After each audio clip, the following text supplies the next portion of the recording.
খোঁজারিতে আমি আটকা পড়ে গেছিলাম। আমি ওখান থেকে খুলনাতে চলে আসি, খুলনা থেকে বাসে চলে যাই। বাসায় গিয়ে আমি 3 তারিখে আন্দোলনের ডাক দিয়েছিলাম। 3 তারিখে যে সময় আমি মাঠে নামছি, নামার পরপরই বিভিন্ন রাজনীতিবিদ আমাকে এসে বাধা দিল, বলল যে আন্দোলন করা যাবে না, আন্দোলন করলে মামলা হবে, মোকদ্দমা হবে, সেই সময় আমাদেরকে নাম দেবে, তুমি এই আন্দোলন করতে পারবা না। আমি তাদের কোনো কথা না শুনে আমি আন্দোলন চালাই গেলাম। আমিও মাঠে নামছি, তার আধা ঘন্টার মধ্যে আমার সামনে পুলিশ চলে আসবে। আসার পরে আমাকে চাইছিল তারা সাইড করে নিয়ে আমাকে গ্রেফতার করে ছাত্রভঙ্গ করতে। কিন্তু আমি তাদেরকে বলেছিলাম যে আপনার যদি কিছু বলার থাকে তাহলে আপনি আমার সামনে এসে বলেন, ছাত্র জনতার সামনে এসে বলেন। পুলিশ এসে দেখলো যে ভাবক্ষণ খারাপ, এই সময় বললো যে আন্দোলন কতক্ষণ চলবে। আমি বললাম যে ছাত্রদের কোনো টাইম নেই, আজকে এক দফা দাবি, এখানে আমি যদি আপনার বলি 5:30 পর্যন্ত, 5টা পর্যন্ত 5:30 বাজে আপনি গণহারে গ্রেফতার করবেন। তারপরে চলে গেল পুলিশ। আমি আন্দোলন করে শেষ নামানোর পরে 11:30 পরেও আমার হুমকি আসতেছে যে তোমার এসপি উঠে নিয়ে চলে যাবে। তারপর আমি আন্দোলন থামাই। 4 তারিখে আমি পুনরায় আন্দোলনে অংশগ্রহণ করলাম। 5 তারিখে আমরা পুনরায় আবার আন্দোলন করছি। সেই সময় আমরা যে সময় 2 রাকাত নফল নামাজ পড়ে আমরা বিজয় মিছিল নিয়ে বের হয়েছি। বেরোনোর পরে স্যার শেখ জাকির হোসেন, সাবেক চেয়ারম্যান ও বর্তমান আওয়ামী লীগের সভাপতি ছিল, তার বাড়ির সামনে দিয়ে যে সময় অতিক্রম করি সেই সময় অতর্কিত ভাবে আমাদেরকে গোলা করা হয়। ওই একই সাথে আমার এই এলাকায় আমার 3 জন ভাই শাহাদাত বরণ করে এবং আমরা 8 জন ওখানে আহত অবস্থায় থাকি। তারপরে ওখান থেকে আমাকে নিয়ে আসা হয়। 2 জন প্রথম 2 সাইডে কাঠের উপর দিয়ে নিয়ে আসে। তারপরে আমাকে 4 জন ধরে আমাকে ওইখানে একটা বরখাস্ত ছিল, ওখানে শোয়াই দিয়েছে। এরপরে ওখান থেকে আরো বেশ কিছু ছেলেমেয়ে আসছিল, ওখান থেকে তাড়াতাড়ি আমাকে সরাই নিয়ে আসে। আসার পরে মোটরসাইকেলে আমার বাসায় নিয়ে আসে। প্রাথমিক পর্যায়ে আমি 5 তারিখে প্রাথমিক পর্যায়ে বাসাতেই চিকিৎসা হই। 6 তারিখে আমি ওখান থেকে সাতক্ষীরা মেডিকেলে ভর্তি হয়েছিলাম, 6 থেকে 10 তারিখ বন্ধ। তারপরে আমি দেখি যে আমার কোনো উন্নতির দিকে যাচ্ছে না, বেটাই আমি আবার আবু নসর হাসপাতালে আমি পুনরায় ভর্তি হয়েছিলাম। ওখানে থেকে আমি এমআরআই করালাম। করানোর পরে আমার পায়ে দেখলো যে এখন ইনফেকশন আছে। তারপরে ওখান থেকে আমি ওষুধ পানি খেয়ে দেখি যে তেমন কিছু পাইনি। তারপরে এই যে যশোর সিএমই যে ওখানে ভর্তি হতেছিলাম 3 দিন। তারপরে আমাকে বললো যে এটা দীর্ঘ সময়ের ব্যাপার, এটা এক্ষুনি হবে না, এটা আপনার 9 মাস চিকিৎসা হতে হবে। 9 মাস পরে যদি এটা স্বাভাবিক অবস্থায় আসে তাহলে ভালো, আর যদি স্বাভাবিক অবস্থায় যদি না আসে তাহলে আপনাকে অপারেশন করতে হবে। এখনো আমি চিকিৎসারত অবস্থায় আছি। আপনারা জানেন যেখানে অন্যায় হয়েছে আমরা কিন্তু সেখানে প্রতিবাদ করে গেছি। আমরা চাইলে কিন্তু এখনো প্রতিবাদ করতে পারি, সরাসরি না পারিলেও আমরা যদি প্রকাশ্যে না পারি, আমাদের হাতে কিন্তু সবাই হাতে কোনো আছে, কারোর হাতে নেই এমন কোন ব্যক্তি এখানে আমি মনে করি না। আমরা এই মুঠোফোন দিয়ে কিন্তু আমরা এখানে এই মুঠোফোন দিয়ে কিন্তু এখানে প্রতিবাদ করতে পারি। কথাই আছে, আমরা যদি না থাকি না কেউ নিশ্চয় করা দেবে। আসলে কি আমরা তরুণরাই আগে থাকতে হবে, আমরা যদি না থাকি তাহলে কেউ নিশ্চয় করা হবে। বিভিন্ন জায়গায় দেখছি এখন হঠাৎ করে বৈষম্য করে কমিটি দেওয়া হচ্ছে। এই যে কমিটিটা দেওয়া হচ্ছে আপনারা কি জানেন? কলেজে যদি বৈষম্য বিরোধী ছাত্র আন্দোলনের কমিটি দেওয়া হয় আপনাদেরকে না জানিয়ে হঠাৎ করে দেয়, তাহলে সেটা আপনারা মেনে নেবেন না। আপনারা এই কলেজে যদি কমিটি দেওয়া হয় নিশ্চয় আপনাদেরকে আগে জানাতে হবে।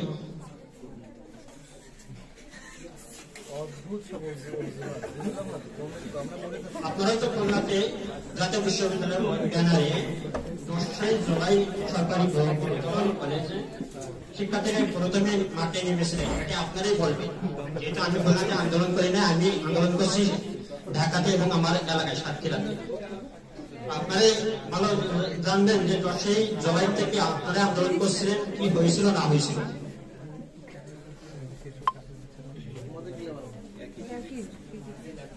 তারপর থেকে অন্যান্য সাধারণ শিক্ষার্থীরা আন্দোলনে অনুপ্রেরণা পেয়েছে।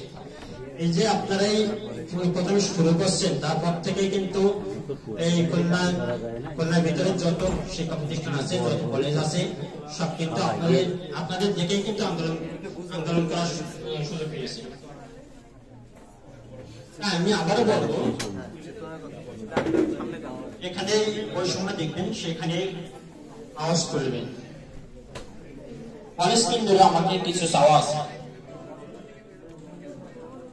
গণহত্যাকারী ছাত্রলীগকে নিষিদ্ধ করতে হবে। নির্বাচনের আগে ছাত্রলীগের আমরা যে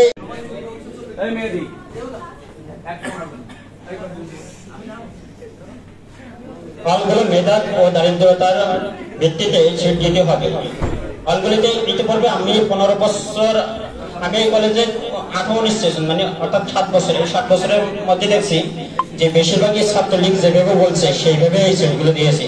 আমি চাইবো এই বৈষম্যগুলো যেন এই শিক্ষা প্রতিষ্ঠানে আর না থাকে।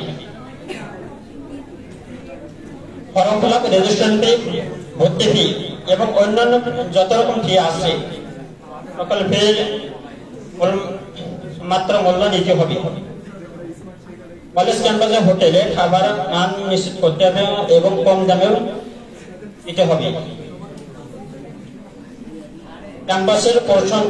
ক্যাম্পাস প্রসঙ্গে দলীয় কোনো ব্যানার থাকবে না এবং দলীয় স্লোগান নিশ্চিত করতে হবে। আসার সংখ্যা আরো বাড়াতে হবে। ধন্যবাদ সবাইকে। ধন্যবাদ। এখন আমি আমাদের 28 জন শহীদ পিতা এবং শহীদ মাতাকে এই মঞ্চে আহ্বান জানিয়ে গর্ববোধ করছি। আমি আহ্বান জানাচ্ছি শহীদ রকিবুল ইসলাম হাসান রকি এর পিতা মোহাম্মদ রকিবুল ইসলাম এবং মাতা রেবেকা খাতুন। এই গর্বিত দুই পিতা এবং মাতাকে এই মঞ্চে আসন দিতে পেরে আমরা সত্যি গর্বিত।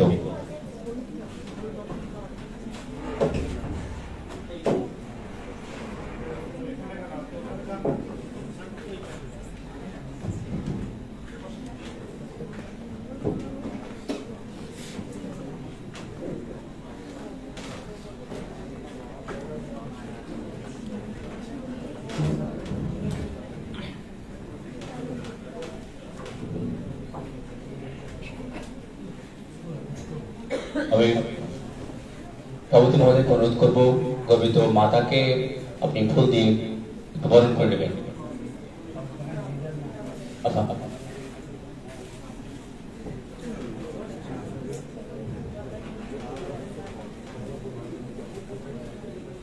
গর্বিত পিতাকে আমরা একটু আগে বরণ করে নিয়েছিলাম। আমাদের ধন্যবাদ। এখন আমি আহ্বান জানাবো আমাদের ছাত্র প্রতিনিধি যারা আমাদেরকে সহযোগিতা করে থাকে, তাদেরকে আমরা জানিয়েছিলাম, অনেকে হয়তো ব্যস্ততা আসতে পারেনি। আমি সংক্ষেপে কথা বলার জন্য হযরত আলী অর্থনীতি 3য় বর্ষ অত্যন্ত সংক্ষেপে কথা বলবে হযরত আলী অর্থনীতি 3য় বর্ষ।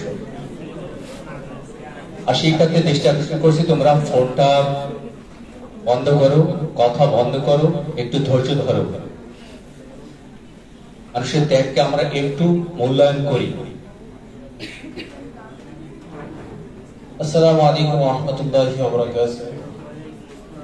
আজকের এই তারুণ্যের উৎসব 2025 উদযাপনের সম্মানিত সভাপতি এবং আমাদের একান্ত প্রিয় সম্মানিত অতিথিবৃন্দ, সামনে ভূমিষ্ঠ আমাদের শ্রদ্ধেয় শিক্ষক মণ্ডলী এবং প্রিয় তরুণ বন্ধুরা, আসসালামু আলাইকুম ওয়া রাহমাতুল্লাহ। যে আজকে এই তারুণ্যের উৎসব আমার কাছে মনে হয় শুধুমাত্র কোনো আলোচনার জন্য নয়। আজকে তরুণরা আমরা সবাই মিলে প্রতিশ্রুতিবদ্ধ হব। আসলে যুগে যুগে যে আন্দোলনগুলো হয়েছে আমরা দেখি 1947 সালের আন্দোলন, 1971 সালের আন্দোলন এবং 90 এর আন্দোলন, সর্বশেষ 2024 সালের জুলাই গণ অভ্যুত্থানের আন্দোলন। আসলে আমরা বারবার আন্দোলন করি, আন্দোলনটা করি কি জন্য? এই আন্দোলনের মেইন থিম কি থাকে যে আমরা একটা সরকার পরিবর্তন করে আরেকটা সরকার নিয়ে আসবে এমন কিছু? আমাদের প্রত্যেকটা আন্দোলনের মেইন যে বিষয়টা থাকে আমাদের সমাজ থেকে বৈষম্য দূর করতে হবে। আজকে তরুণরা যদি আমরা সবাই মিলে একসাথে প্রতিশ্রুতিবদ্ধ হতে পারি যে এই সমাজে যত অন্যায় অবিচার, এই সমাজে যত বৈষম্য, এই সমাজে যত অন্যায় আহাজানি খুন রাহাজানি সবকিছু আছে, এই তরুণরা যদি সব একসাথে হতে পারে তবে আমরা আশা করি এই সমাজ থেকে সকল অন্যায় অনিয়ম অবিচার সবকিছু দূর হয়ে যাবে ইনশাআল্লাহ। আপনারা কি সবাই আমাদের সাথে একমত যে আমরা সকল বৈষম্যের বিরুদ্ধে সবাই একসাথে প্রতিরোধ করে দেবো ইনশাআল্লাহ? এই কলেজ ক্যাম্পাস, এইখানে আমরা সবাই চাই বিএল কলেজ তার হারানো ঐতিহ্য ফিরে পাবে। বিএল কলেজ শুধুমাত্র খুলনার জন্য নয়, এটা বাংলাদেশের একটা গর্ব। এটা দক্ষিণ বাংলার প্রাচ্যের অক্সফোর্ড বলা হয় বিএল কলেজকে। আমরা চাই বিএল কলেজ যেন তার হারানো ঐতিহ্য আবারও ফিরে পাবে ইনশাআল্লাহ। বিএল কলেজে কোন রকম বৈষম্য থাকবে না ইনশাআল্লাহ। আর বিএল কলেজে যত সমস্যাগুলো আছে আমরা চেষ্টা করব সম্মানিত শিক্ষক মহোদয় সকলের সাথে আলোচনা করে ছাত্রদের সকলের পরামর্শ ক্রমে আমরা চাই একটা বিএল কলেজ যেন শিক্ষার যে মান সেটা সংরক্ষণ করে বিএল কলেজ বাংলাদেশের ভিতরে তার যে ঐতিহ্য সেটা ফিরে পাক, এই আশা রেখে আমার সংক্ষিপ্ত বক্তব্য এখানে শেষ করছি। আসসালামু আলাইকুম ওয়া রাহমাতুল্লাহি ওয়া বারাকাতুহু।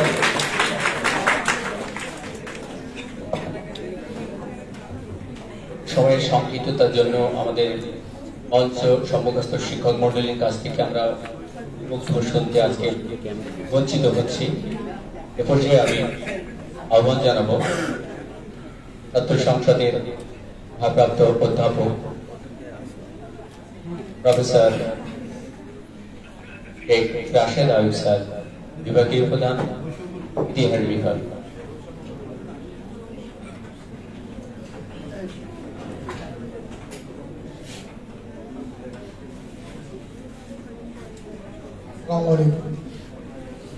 আরম্ভ উৎসব 2025 এই অনুষ্ঠানের সম্মানিত সভাপতি, কলেজের সুযোগ্য উপাধ্যক্ষ, মঞ্চভূষ্ট অনুষ্ঠানের সম্মানিত আহ্বায়ক, দুইজন শহীদের প্রকৃত পিতামাতা, অন্যকে বলিষ্ঠ আমার বিভিন্ন বিভাগের বিভাগীয় প্রধানগণ, সম্মানিত সহকর্মীবৃন্দ, মাস্টারের ছাত্রছাত্রীবৃন্দ, সবাইকে সালাম ও শুভেচ্ছা জানিয়ে অতি সংক্ষেপেই আমি দুটি কথা বলার চেষ্টা করব। প্রথমেই স্মরণ করছি তাদের রক্তের বিনিময়ে আমরা আজ কথা বলার স্বাধীনতা পেয়েছি। এই বীর শহীদদের স্মরণ করছি হাজার হাজার ছাত্র জনতা যারা এই আন্দোলনে আহত হয়ে বিভিন্ন হসপিটালে দিন অতিবাহিত করছে, তাদের দ্রুত সুস্থতা কামনা করছি।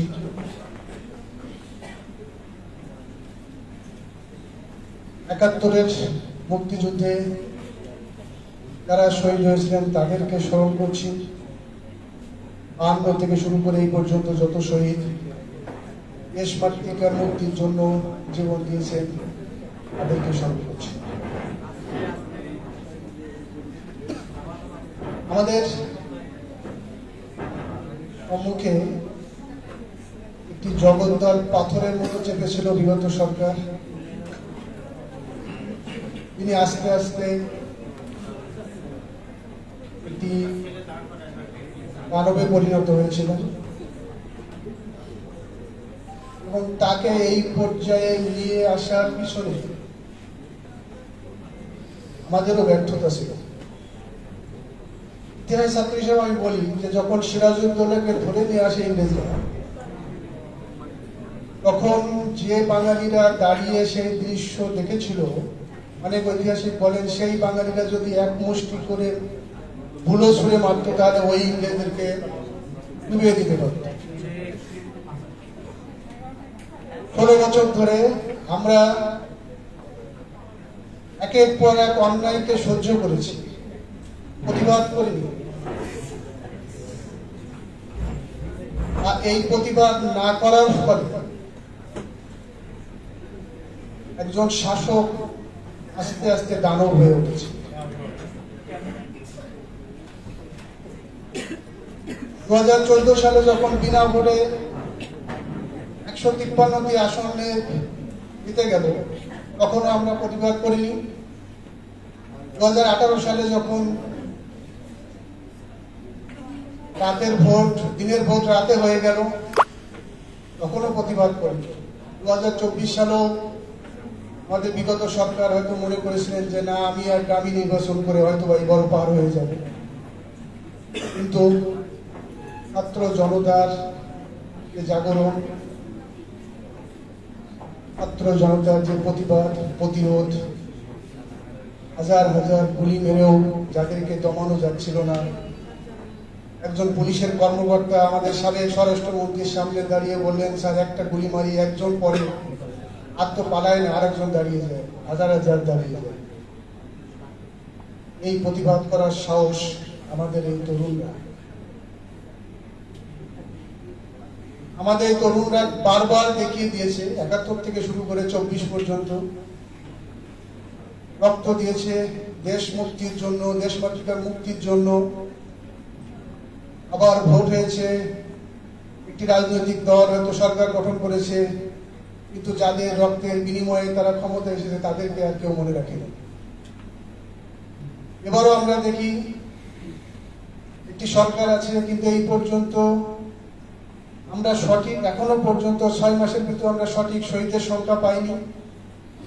এখনো পর্যন্ত যারা মৃত্যুর সঙ্গে পাঞ্জা লড়ছে তাদের সুচিকিৎসা আরো আগে হওয়া উচিত ছিল, হয়তো ইদানিং কিছু কাজ শুরু হয়েছে।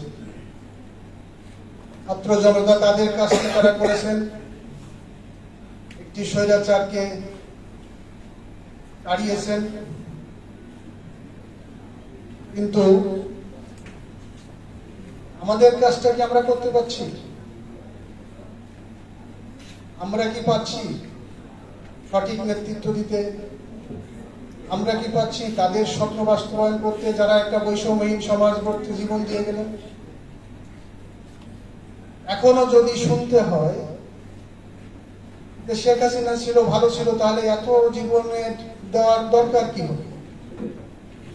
কেন আমাকে শুনতে হয় যে শেখ হাসিনা ছিল ভালো ছিল?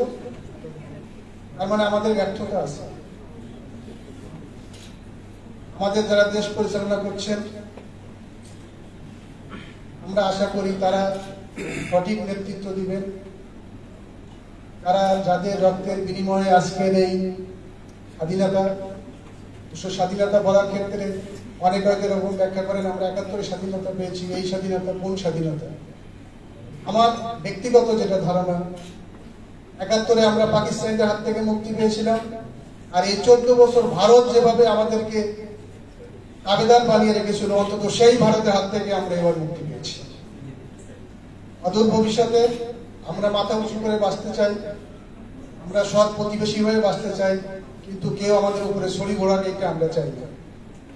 আমরা এমন একটা দেশ চাই যেখানে বৈষম্য থাকবে না, যেখানে মানুষ তার অধিকার পাবে। এই দেশ গড়ার কারিগর আজকের এই তরুণরা, তারা সেই দেশটাকে এগিয়ে নিয়ে যাবে, তারা সেই দেশটা গড়বে। তাদের হাতে আমরা আমাদের আগামী ভবিষ্যৎ যাতে রেখে যেতে পারি, সেই আশাবাদ ব্যক্ত করে সবাইকে ধন্যবাদ জানিয়ে আমি আমার বক্তব্য শেষ করছি। আল্লাহ হাফেজ। ধন্যবাদ স্যারকে। আমার মনে হয় সেই শহীদরা যেন এখন সেই বেহেশ থেকে বলে, কিছুই আমি করিনি গোপন, যাহা আছে সবই আছে, তোমার আখির কাছে প্রসারিত অবারিত মন সমস্তই দিয়েছি মোর করিতে ধারণা, তাই মরে বুঝিতে পারো না। এজন্য শহীদদের হৃদয়েরই আর্তনাদ প্রতিধ্বনিত হয় বাংলার প্রতিটি ধূলিকণায়। কেউ উপলব্ধি করি করে, কেউ করি না করে না। আমরা একজন গর্বিত শহীদ মাতাকে এখানে কাছে পেয়ে আমি অনুরোধ জানাবো, বিনীত অনুরোধ জানাবো আমাদের এই শিক্ষার্থী, আমাদের রাষ্ট্রবিজ্ঞান বিভাগের শিক্ষার্থী শহীদ রকিবুল হাসান রকি, তার মাতা রেবেকা খাতুন, আমাদেরই বোন, আমাদেরই মা, তাকে বিনীত অনুরোধ জানাবো কিছু বলার জন্য। আপা, আমাদের জন্য কিছু বলেন। আপনি ধন্য পৃথিবীতে, বীরের রক্ত স্রোত, মাতারই অশ্রুধারা, এর যত মূল্য সে কি ধরার ধুলায় হবে হারা। স্বর্গ কি হবে না কেনা, বিশ্বের ভান্ডারে শুধিবে না এত ঋণ। রাত্রির তপস্যা সে কি আনিবে না দিন। যে দিনের জন্য তারা প্রাণ দিয়েছে, আজ আমরা তাদের জন্য তাদের আত্মার মাগফিরাত কামনা করি। তারা আমাদের এই দেশকে আরো একবার মুক্ত করে গেল, স্বাধীন করে গেল। আপনি আমাদের জন্য কিছু বলেন। আপনি বসেই বলেন, দরকার হয় না।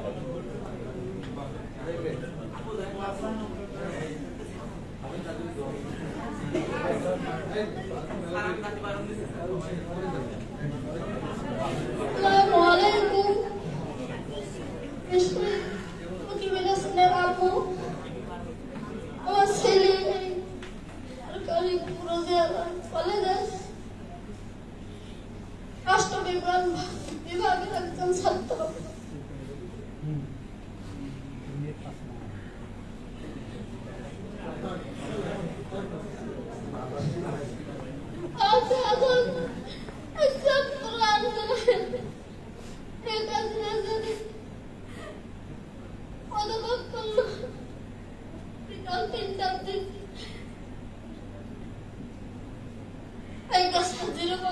ছাত্র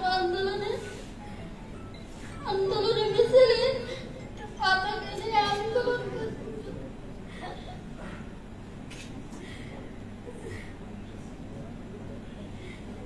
এভাবে পাতাকা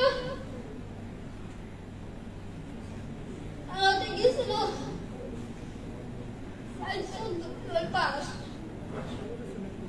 4জন ধরার পরে 3জন যখন পাশ ছেড়ে দেওয়ার পাগলেরা সামটি বলেনি পাতাকা আর হয়ে দাঁড়িয়ে আছে, চলো পাতাকা পাতাকাটা দাও।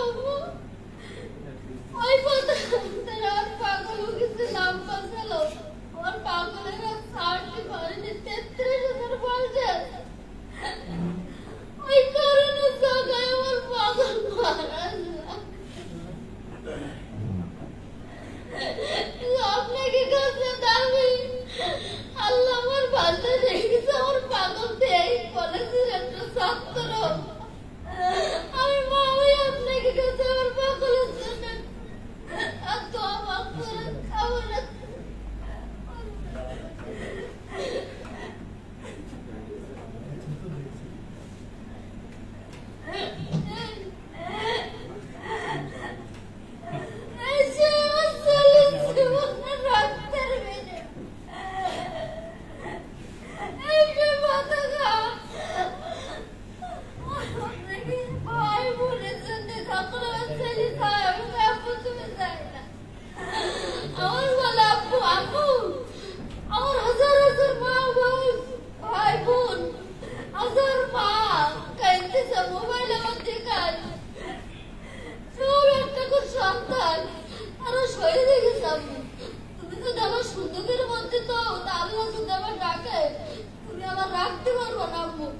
আমি যদি মরে যাই তুমি মনে করবো আমি শহীদ হয়ে গেছি, তুমি কাঁদবো না। আল্লাহ আর কিছু আমি বলতে পারবো না।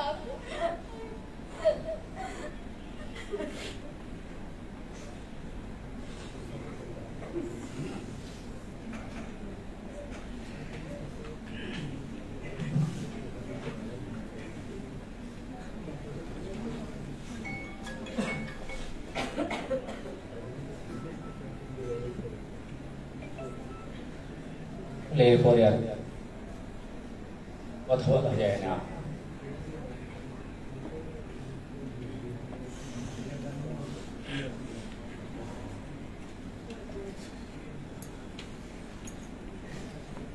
তার বাবাকে অনুরোধ করেছিলাম, আপনি বলেন। বাবা এতটাই ভারাক্রান্ত এই সমস্ত পরিস্থিতিতে তিনি কথা বলতে চাননি। কথা বলাই যায় না আসলে।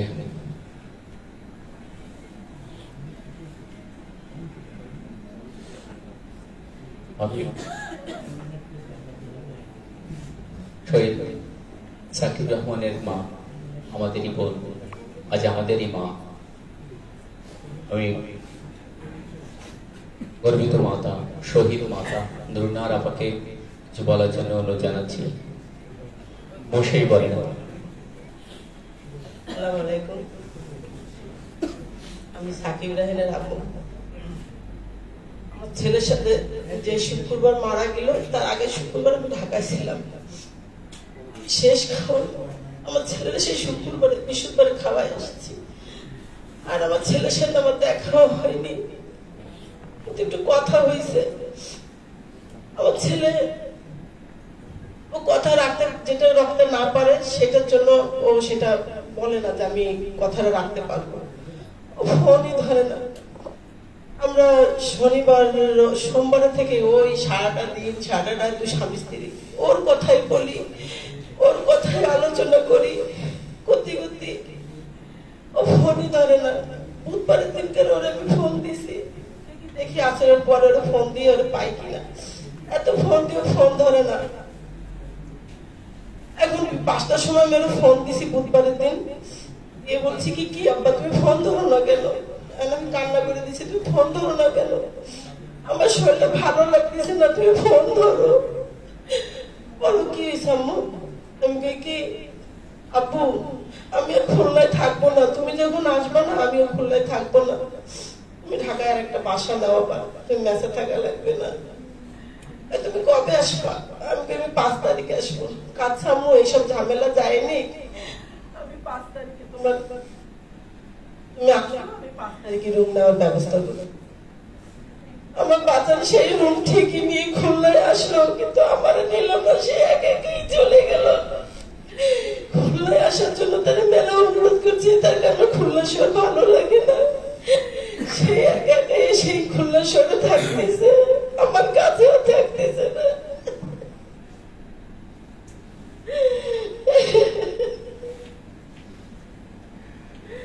আমার আব্বা যে সময় গুলি খায়, সে সময় গুলি খেয়ে বলে, ছাত্রদের বলতেছে ভাই এই আন্দোলন চালায় যান, আন্দোলন বন্ধ করেন না, আন্দোলন আপনারা চালায় যান, আমি আর আসতে পারবো কিনা আমি জানি না। পরে সবাই ধরে নিয়ে আলোকে গেছে, চিকিৎসা হয় নাই। তারপরে তোমার আরো একটা হাসপাতালে গেছে, সেটাও চিকিৎসা হয় নাই। না ভাই ওরা অ্যাম্বুলেন্স নিয়ে বলতেছে ঢাকা সারথি যান, ঢাকা ওই কি হাসপাতাল আছে মেডিকেলে নিয়ে যান। কেউ অ্যাম্বুলেন্স দেয় না আমার ছেলেকে, কেউ একটা অ্যাম্বুলেন্স দেয় না। ওর বন্ধুরা সেই অ্যাম্বুলেন্স গাড়ি ভাঙে, তারপরে দরজা ভাঙে সে অ্যাম্বুলেন্স বাইর করে নিয়ে ওরে নিয়ে গেছে, নিয়ে যাচ্ছে। সে সময় বলে দোস্ত দেশ কি স্বাধীন হবে? আলহামদুলিল্লাহ, আমি টেনশন করো না। আচ্ছা কি দোস্ত তোরা টেনশন করিস না, আমার কিচ্ছু হয় নাই। বলে কি দেখ আমার কিচ্ছু হয় নাই, আমার কিচ্ছু হবে না। বলে তোমার আম্মুর নম্বর আছে? বলে কি হ্যাঁ আমার আম্মুর নম্বর আছে। খালি নম্বরটা দিল, দেওয়ার পরে কলেমা পড়লো, কলেমা পড়ে তারপরে বলে কি দোস্ত দেখ আমার গাতে কত রক্ত পড়তেছে, কারণ এগুলো রক্ত না পানি, আমার একটু পানি খাও। পরে ওরা অ্যাম্বুলেন্স থামাইয়ে শরৎ মানে একটু পানির বোতল নিয়ে ওরা 2 ডগ পানি খাওয়াইলো। পরে ঢাকা মেডিকেলে নিতে পারলে শরৎ দিতে নিয়ে গেছে, নিয়ে আইসিইউতে ঢুকাইছে। তারপরে কি হয়েছে, আমার আব্বা আমার বড় ছেলে ফোন দিয়েছে, বলছে কি ও সাব্বির আমার সাকিব রে বাঁচা, আমার কিচ্ছু বলে নাই। পরে কি আপু তুমি টেনশন করো না, ও ওই যুদ্ধে ছিল, কিন্তু আমাদের বলে না যে ও যুদ্ধে আছে। দুই ভাই দুই জায়গায় ছিল, দুই ভাই জানে না যেন দুই ভাই একখানেই আছে। পরে বলে কি মা আমি পরে গায়ে আমরা আসতেছি, বলে কি না তোমাদের আশা লাগবে না, আমি যখন আসি তোমাদের আর আশা লাগবে না, আমি নিয়ে আসছি, আমি দেখতেছি। পরে সে গুলি কি করে সে গেছে, যায় দেখে ভাইরে আর পানে গো মা, আমি যাই দেখি আমার ভাই আর নাই, আমার ভাইরে আমি আর পাবো না, আমার ভাই জন্মের মতো আমাদের ছেলে চলে গেছে, তোমাদের আশা লাগবে না। ওর আব্বু যে তাদের টিকিট ফেরত দিয়ে আসলো, আমার আব্বু সেই রাতে আমার কাছে আসলো। আমার আব্বু কত শখ ছিল, আমার আব্বুর কত আশা ছিল, আমার চোখের পানি একটু দেখতে পারতো না।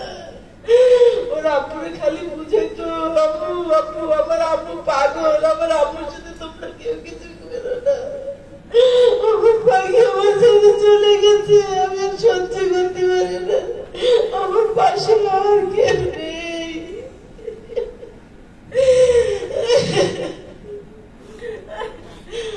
আমি আর কিছু বলতে পারবো না আপনাদের, আমার বাঁচানোর জন্য একটু দোয়া করেন, আমার বাঁচানোর জন্য।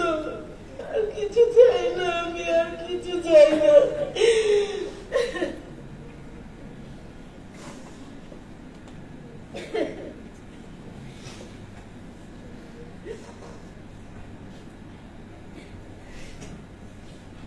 জানি পৃথিবীর কোনো কিছু মায়ের এই মনকে প্রবোধ দিতে পারে না, আর পারবেও না কোনোদিন। যার গেছে শুধু সেই উপলব্ধি করতে পারে। আমি এখন অনুরোধ জানাবো শহীদ আকিব রহমানের পিতা শেখ আজিজুর রহমানকে কিছু বলার জন্য।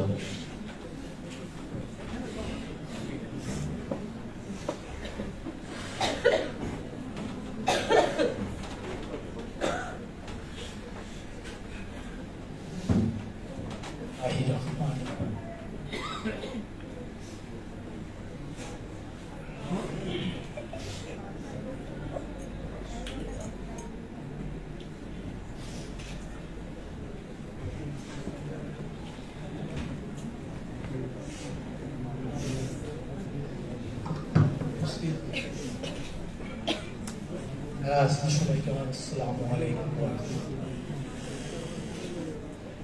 আপনারা জিজ্ঞাসা করেন, আপনারা কিছু বলেন, আমরা বলতে চাই, বলতে পারি না। যখন বলতে যাই তখন ভিতর থেকে কথা আসে।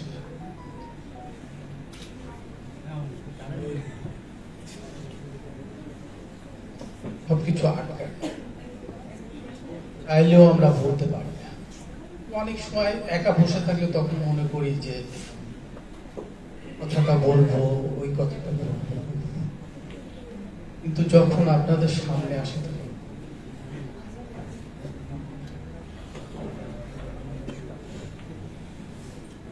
আমি আমার একটা মেয়ে, দুইটা ছেলে, অনেক পরিশ্রম করে এই ছেলে মেয়েকে আমার বড় করতে হয়েছে। আমরা দুজনে অনেক পরিশ্রম করছি। রাস্তার পাশে সবজি বিক্রি করছি এই সন্তানদের জন্য, কসমেটিক বিক্রি করছি, তারপরেও চাইছি আমার সন্তানরা ভালো থাকে। অনেক কষ্ট করছি, দিন রাত অনেক পরিশ্রম করছি, করে এই সন্তানদেরকে বড় করছি। শেষ আমার সন্তানের সাথে যেদিন কথা হলো সেদিন আমরা দুজনেই ঢাকা ছিলাম।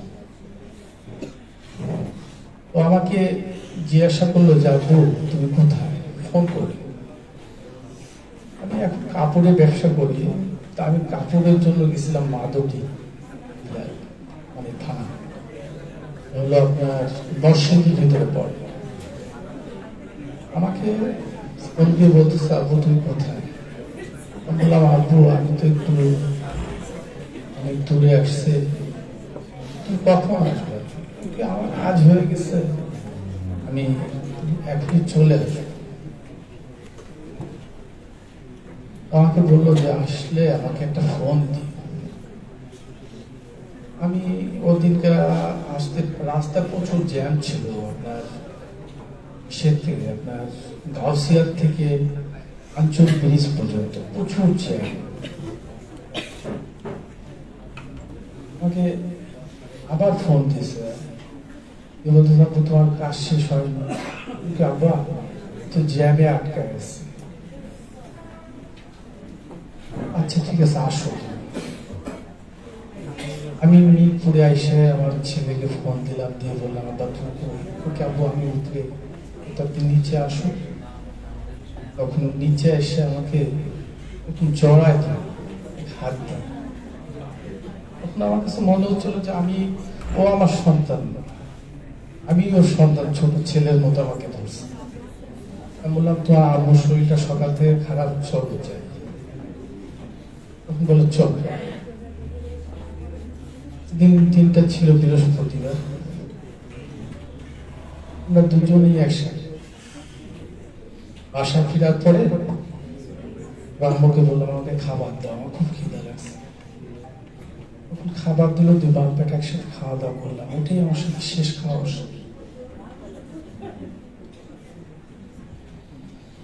ছিল শেষ খাওয়া। তারপরে দিন শুক্রবার আমরা যখন রওনা দিই খুলনার দিকে, তখন আমাকে বলতে যাবো কোথায়? বললাম, তোমার সাথে তো যোগাযোগ করতে পারিনি, আমার মোবাইলে ব্যালেন্স ছিল, আমরা দুজন চলে যাচ্ছি খুলনায়, আমার সাথে দেখা করলাম না? বাবা সময় নেই। তখন এটাই শেষ কথা। তারপরে আমি অনেক চেষ্টা করছি তার সাথে যোগাযোগ করার, কিন্তু সে আলাপ করে। পরে যখন জানতে পারলাম বিকাল 5টার দিকে ওর গুলি লাগছে, আমি আমার দোকানে তালা খুলছি, এই সময় একটা ফোন আসলো, সাকিব রায়হান আপনার কি হয়? আমি বললাম, আমার ছেলে হয়, তার গুলি লাগছে বুকে, একটা অ্যাম্বুলেন্স পাঠাবেন। আমি বললাম, বাবা আমি থাকি খুলনায়, কি করে অ্যাম্বুলেন্স পাঠাবো? তারপর ওরা ফোনটা কেটে দিল। আমি আমার বড় ছেলেকে বললাম মন দিয়ে যে, আব্বা আমার ছোট ছেলেটাকে বাঁচা, ওর গুলি লাগছে। তখন ওই বড় ছেলে সব দৌড়াদৌড়ি করলো।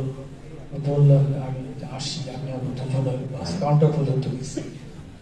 ওখানে টিকিট ওরা বললো যে 10টার পরে গাড়ি। আমি দুটো টিকিটও কাটলাম। কাটার পরে তখন বড় ছেলে ফোন দিয়ে বলতেছে, আব্বু আম্মু তোমাদের আশা লাগবে, আমি আমার ভাইটাকে মেরে ফেলছি, আমি নিয়ে আসবো আমার ভাইদের।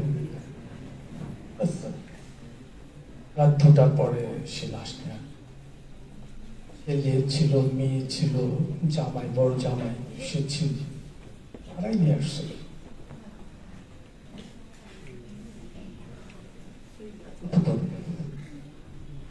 ধন্যবাদ, বলতে পারতেছি না।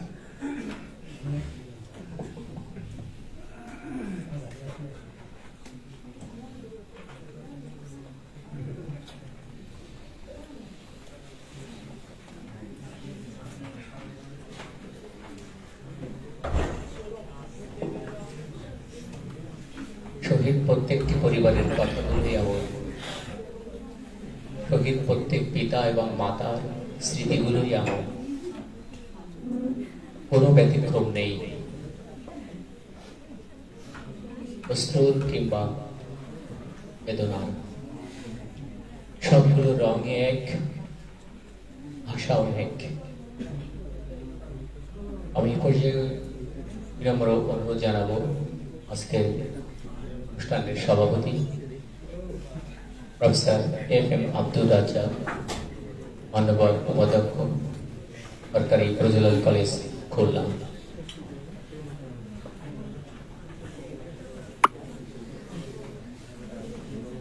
বিসমিল্লাহির রহমানির রহিম।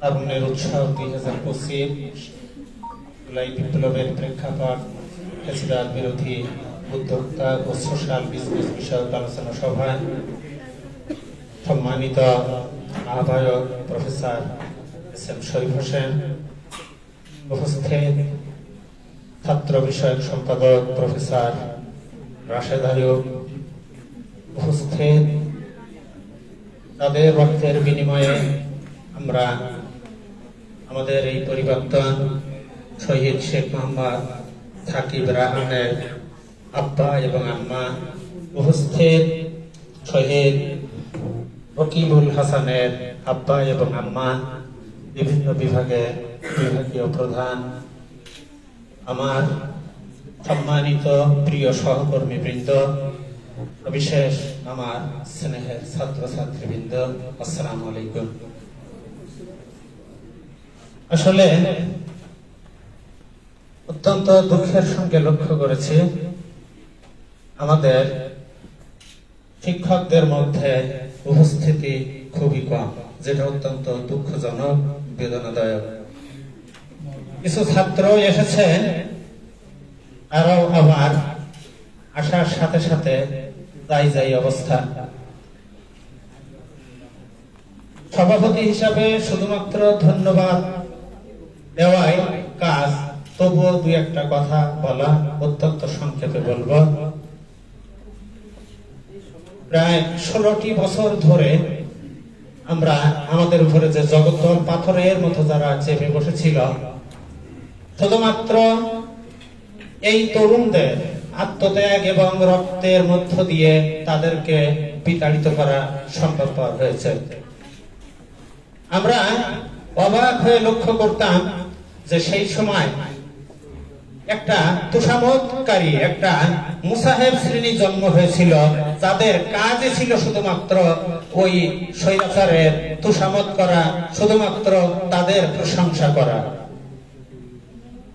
এর ফলে এই তুষামতকারী মুসাহেব এদের কারণেই কিন্তু আরো বেশি করে আমাদের যে ভোগান্তি, আমাদের যে দুর্ভোগ, আমাদের যে বিপদ, এরাই কিন্তু সেটা বাড়িয়ে তুলেছিল। আমরা বিষয়ের সঙ্গে লক্ষ্য করি, পার্শ্ববর্তী একটি দেশের সরকার প্রধান আমাদেরকে মূল্যবান শিক্ষা দেয়,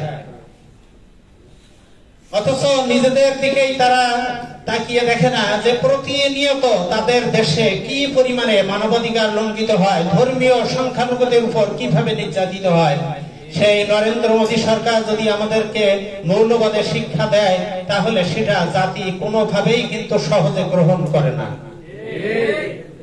তাই হোক, আমি একটা কথা বলি, সেটা হলো যে দেশের ক্ষমতা হস্তান্তর প্রক্রিয়া সহজ নয়, সে দেশে অশান্তি লেগেই থাকে।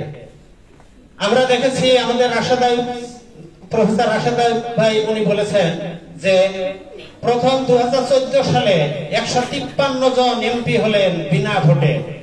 সরকার গঠন করার চাইতেও আরো 3টা বা 2জন এমপি বেশি হয়ে গেল। এর পরবর্তীতে আমরা দেখেছি 2টা যে নির্বাচন, সেখানে কে ভোট দিয়েছে কে দেয় নাই এর জ্বলন্ত সাক্ষী, চাক্ষুষ সাক্ষী আমরা সবাই। কিন্তু প্রতিনিয়ত আমাদের বিভিন্ন মিডিয়ায়, বিভিন্ন প্রিন্টিং মিডিয়া বা ইলেকট্রনিক্স মিডিয়ায় প্রতিনিয়ত বলা হতো যে সবাই ভোট দিয়েছে, স্বতঃস্ফূর্ত ভাবে ভোট দিয়েছে, নিরপেক্ষ ভাবে ভোট দিয়েছে।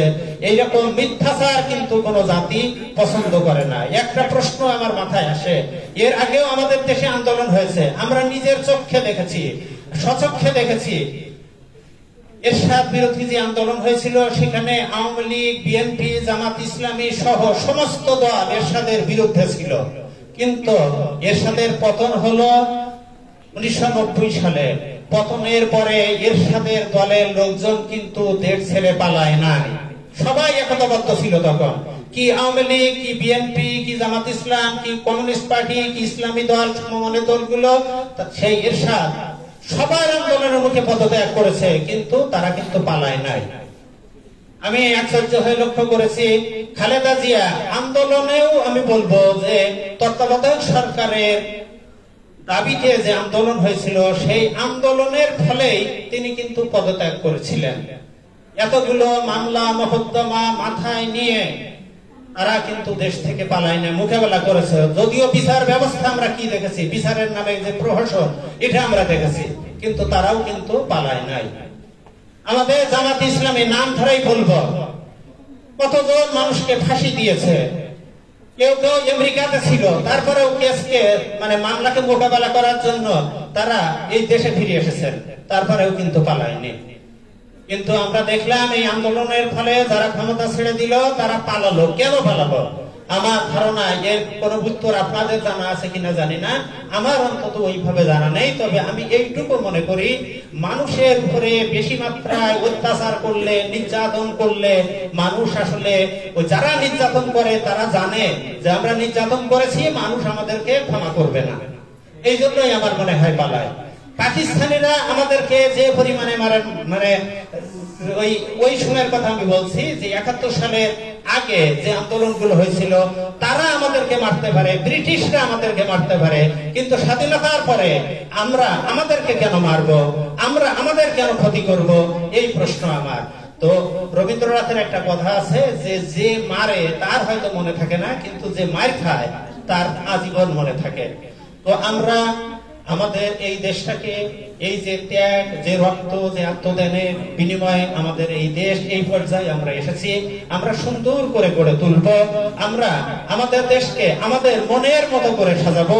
এখানে কোনো সাম্প্রদায়িকতা থাকবে না, হিন্দু, মুসলিম, বৌদ্ধ, খ্রিস্টান, আমরা মিলে মিশে একতাবদ্ধ হয়ে আমাদের দেশকে সামনের দিকে এগিয়ে নেব। এবং অতি অবশ্যই আমরা আমাদের জনগণের উপরে কোনো নির্যাতন, অত্যাচার, নিপীড়ন এগুলো আমরা হতে দেব না। এই কথা বলে, এই আশাবাদ ব্যক্ত করে, শহীদ পরিবারের যে পিতামাতা এসেছেন অত্যন্ত দুঃখ ভারাক্রান্ত ভাবে, তারা কথা বলতে পারছিলেন না, আমরা অত্যন্ত কৃতজ্ঞ তাদের প্রতি, অত্যন্ত কৃতজ্ঞ। অনুগ্রহ করে আমাদের ডাকে সাড়া দিয়ে তারা এসেছেন। তারা সহ সবাইকে ধন্যবাদ জানিয়ে আমার বক্তব্য শেষ করছি। আল্লাহ হাফেজ। আসসালামু আলাইকুম। সভাপতির বক্তব্যের পরে আর কথা থাকে না, তবে একটা কথা আমি বলে শেষ করব। সেটি হলো, আমরা সবাই বলি ফ্যাসিবাদ নিবাদ যাক। একসাথে ফ্যাসিবাদ নিবাদ যাক, ইনকিলাব জিন্দাবাদ। ফ্যাসিবাদ নিবাদ যাক, ইনকিলাব জিন্দাবাদ। সবাইকে ধন্যবাদ।